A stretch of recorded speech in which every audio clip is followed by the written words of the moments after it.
हे 7 खंड म्हणजे सत्संगाची अखंड धारणा, नवविधा भक्ती आणि ज्ञान, बोलिले वैराग्याचे लक्षण, बहुधा अध्यात्म निरोपण निरोपिले. अर्थात 7 म्हणजे श्री सेवा दास्य भक्ती.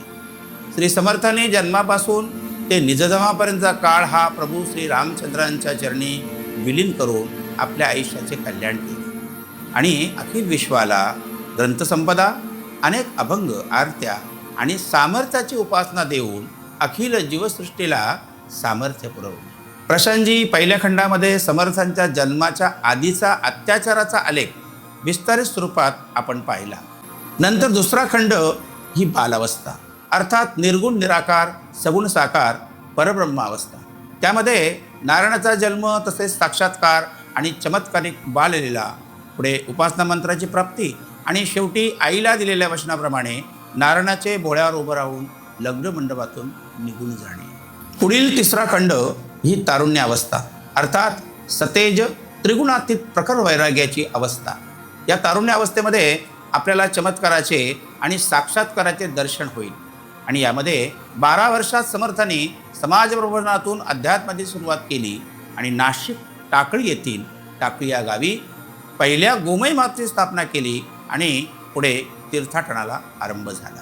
पुढे क्रमाने चौथा खंड प्रौढ अवस्था, अर्थात सगुण साकार मोक्षश्रिया अलंकृत अवस्था.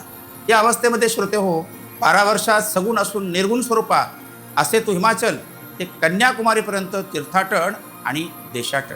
पुढे क्रमाने 5वा खंड मध्ययुगीन ब्रह्मचर्य अवस्था, अर्थात नाद ब्रह्म सुस्थित समर्थांची गंधर्व अवस्था. हा 5वा खंड हा 12 वर्षाचा कालावधी होता. या 12 वर्षाच्या कालावधीमध्ये त्रिगुणासहित सर्वच देवी देवतांचे समर्थांनी दर्शन घेतले आणि त्याच्यामध्ये साक्षात्कार करून 7 वर्ष शिवचरघळी स्थानापन्न होऊन शेकडो ग्रंथांचे लिखाण पूर्ण केले. 6वा खंड सत्तरी अवस्था, अर्थात चैतन्य शांती ब्रह्म सायुज्यता समीप आणि विशेष अशी उल्लेखनीय उन्मनी अवस्था. हा काळ समर्थांनी सज्जनगडावर अखंड ध्यानात आणि शेकडो दासांना घडवण्यात घालवला. तसेच दासांना उपासना मंत्र देऊन समाज प्रबोधन करून आपले आयुष्य सार्थकी लावले. अखेर 7वा खंड काल ब्रह्म समचरण निजधाम अवस्था. म्हणून छत्रपती शिवाजी महाराजांच्या सज्जनगडावर समर्थ रामदास स्वामींनी प्रभू श्री रामचंद्रांच्या चरणी आपला देह विलीन करून समर्थ निजधामास गेले. अर्थ तिथ देव